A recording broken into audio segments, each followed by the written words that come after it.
bitch in his days, no, 40 on me, that's a bribe. You know I sanction on the block. Send 100 shots to your top. You know I'm like that. 3-1, but I still fight back. Keep the pistol on the right like a right tap. Let's go. So, my true horror experience at the... There are two types of people who work at McDonald's, or fast food places in general. No, there's only one person. There's only one type of people.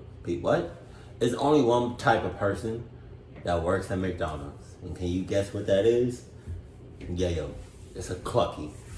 Only cluckies work at McDonald's. There are ambitious, intelligent people who are trying to work hard to achieve a goal, in the hopes that one day they'll be able to quit for the sake of something better. And then there are the losers, those with no ambition who have given up and have no desire to achieve anything other than a weekly paycheck. I like to consider myself in the first category, as I was working hard to afford my apartment while taking classes at the local community college. I normally work the later shifts at the drive-through window, which is the one spot most employees hated working the most. You constantly have to deal with extremely impatient, oftentimes very rude people who are on their phones or have music blaring, and oftentimes don't realize that I wasn't the individual who took their order, so it's not my fault if it's wrong. In addition to that, you're pretty much constantly on your feet and exposed to the elements. No matter how cold, windy, or rainy it is, you have to keep leaning out into it, wishing that you were in a warm car about to drive away from this place. My point being is please try to be more kind and patient with the drive-through people. Yeah, some are lazy, but most are trying their best. And even though you only see them for about half a minute, a kind remark or a warm smile might make their day. Anyways, now that I've gotten that off my chest, I work the late shift with two people who I believe qualify for the second category of employees. Connie was a high school dropout who was almost always late and was never invested in what she was doing. And Harold was a deadbeat who often smelled like weed and only kept the job because otherwise his parents would throw him out of the house. He was 32 years old. So one night I was there after 11 p.m. by the drive-through window on an extremely cold January night, flipping through the pages of my class notes and trying to keep warm by the fry machine. Connie was mopping while looking at her phone, and Harold was in the back probably getting baked in the walk-in cooler. That late at night, we rarely got customers, and if we did, they were almost always zonked-out college kids who used the drive-thru but never physically walked into the restaurant. I stood up and stretched my legs and told Connie that I was heading to the bathroom. It was around 11:30 at this point. I came back less than 5 minutes later, with Connie more or less in the same spot that she was before. I walked past her and turned the corner to return to the window, and froze dead on my tracks. There was a bald man.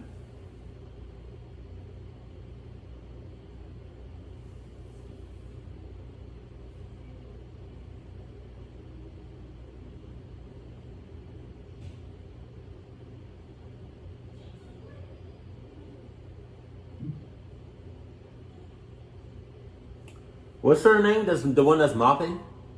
What's her name? Connie? She added to the list. I would have pulled Connie over. I would have been like, Connie. Hey, yeah. What's up? Give me yeah. Let me just holler at you for a second. Come here. No, yeah, I'm good. All right, Connie. Enough of the small talk. What's up?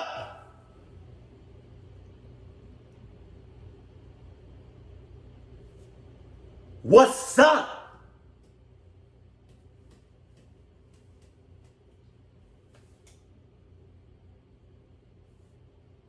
What's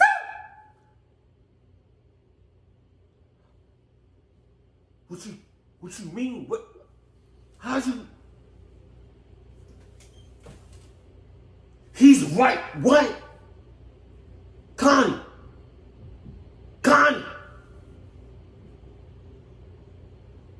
What you talking about? You didn't see him. What? Connie, if you came here to cluck me up tonight, please let that be known. Please. Because I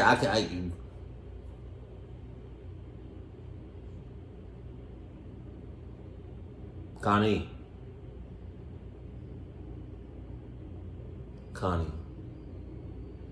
I just want to say from the bottom of my heart, cluck you to the absolute max. White face makeup and a black hoodie standing directly outside the window staring in. His eyes were wide, with a blank expression that read, "What kind of trouble can I create?" The figure made direct eye contact with me and smirked, Oh my and slammed God. his palm against the window. I had no idea what to do, and inside my head, the words, clown, mime, psychopath, danger, and death all exploded like fireworks.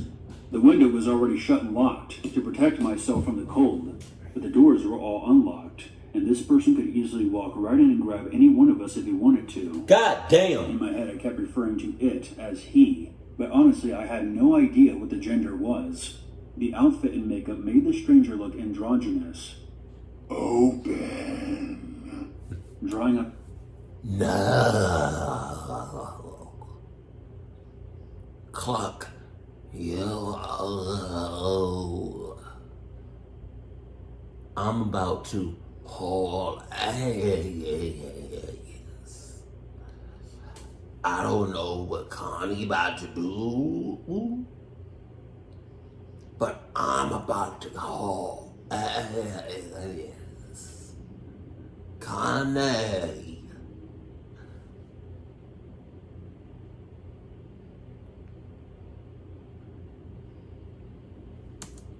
Like a snake. Now, even if the figure wasn't dressed like that, I was under no obligation to open the window. It's unlawful to serve walk-ups at the drive-through window, certainly for their safety, but also for ours. I shook my head and backed away. I called over my shoulder. "Lock the doors." The whole time, this figure didn't break eye contact with me, and to the best of my memory, I don't even remember it blinking. It drew back its lips in a sinister smile, and I shit you not, its gums were black. I don't mean I was too far away that I couldn't see clearly. I mean its gums were as black as licorice. Oh. Open. It hissed again, louder this time. Its other hand slammed against the window, and it licked its lips with its tongue. Oh my God.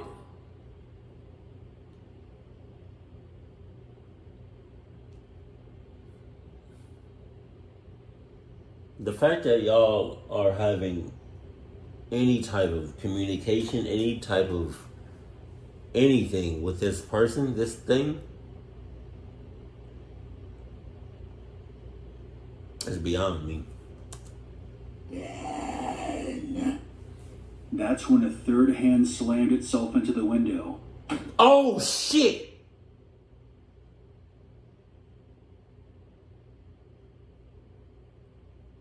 You know what's weird?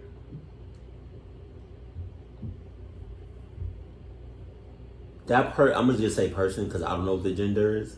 That person looks like they're fat, or like not fat, but like, you know what I mean, a little overweight. But their hands are bony as shit. Something not adding up. Left hand, and it was just as pale and as skeletal as the other two. I lost my shit. "Holy shit! Call the cops!" I screamed and ran back into the office, which was the only room with a locking door and no windows. I heard Connie scream, "What the fuck?" And she dropped her mop and flew across the room and made for the back with me. Nah, Connie! Nah, Connie! Nah! Nah! You and cahoots with this mother club. Get the hell out of here! Get off me! Get off me! Get off me! Get off me, Connie! Get off me!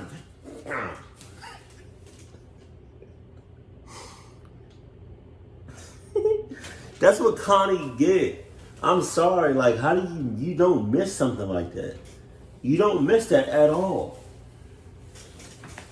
Connie, I'm sorry, but you about to be daddy. All the yelling attracted Harold, and I shoved past him into the office and told him to look at the security camera. Sure enough, the white-faced creature had 3 hands on the window and was tilting its head back and forth, perhaps trying to discover where I ran off to. We locked the office door and called the cops, explaining to the operator that there was at least 2 prowlers outside acting in a threatening manner towards us. I kind of expected it to be over after I called the cops. If it was a prank, They would run once they realized they scared me enough to call 911. But it didn't end there. We watched as the figure left the drive-through window, circled the building, and made for the restaurant door. "Is there a second one? Look for a second one," I panicked while still on the phone with the operator. Connie was freaking out, and Harold was muttering something about not getting the police involved, likely because he was carrying weed. That's when the power went out. Oh, Everything. my ass. Cameras, lights, phone, the whole building went down. And barely 10 seconds after we all quieted down after shouting at each other in the dark, we heard footsteps in the dining room. Oh my God. "Connie, did you lock the doors?" I whispered. She didn't reply. I think she had her hand pressed over her mouth. "Open." But you. We heard a voice call from outside the room in the dark. Open.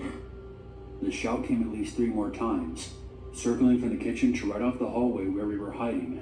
I was convinced I was about to die, and every decision I had made in my life that brought me there was flashing before my eyes.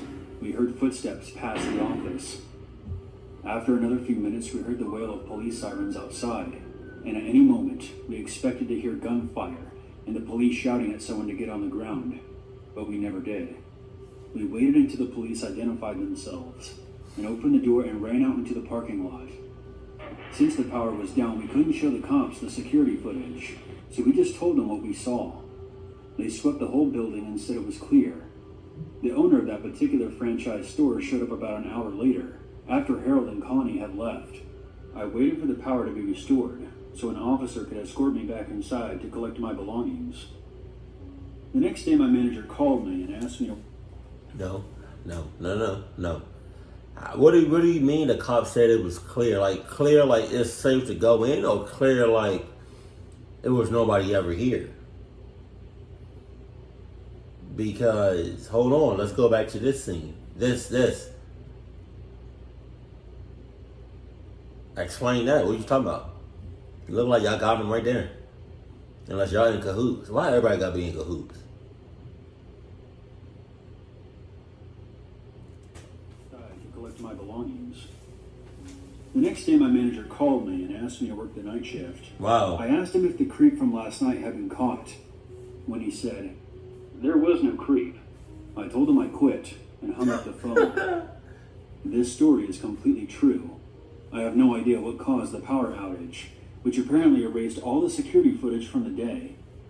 Without proof on video, my manager and the cops concluded that it was an elaborate prank, but that third hand still bothers me to this day, even more so than its hungry, inhuman eyes. Sure, it could have been a prank, but I wish someone would just confirm that for me, so I can sleep again. Keep your windows locked at night, and if you hear someone tapping from behind the curtains, don't open them. You got it. You got all that. I'm glad he quit right then and there, because I feel like if he spent like another shift there, it would have been rats. Good for him. Good for him. Thank you, Jesus. What about them other 2 people that was there that night? I feel like what's his name? Arnold? Harold? I don't know. The one that had the weed, I feel like he'll get clocked up along with Connie.